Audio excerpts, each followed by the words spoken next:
शेष में धोनी खोलिले मुह कौन पाई एशिया कप रे भारत फेल मारिला आज्ञा हाँ 2022 एशिया कप रे इंडिया तार भल परफॉर्मेंस करनी तार मुख्य कारण होउची दल रे थिबा स्टार प्लेयर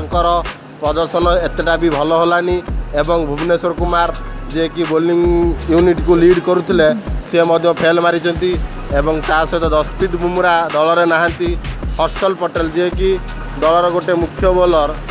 ए किछि दिन हम सी फिटनेस पाई दल रे नहांती से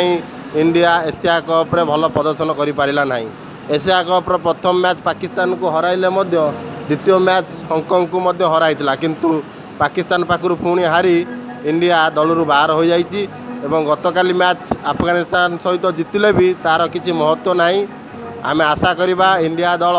T20 वर्ल्ड कप जितु बोली दर्शक बंधु आपंकर कौन आशा इंडिया T20 वर्ल्ड कप कौन जितु तो कमेंट बॉक्स में निश्चय लिखंतु आ मो चैनल क्रिएटिव ओडिया को गोटे सब्सक्राइब कर दिंतु प्लीज मो वीडियो लाइक करंतु। जय जगन्नाथ।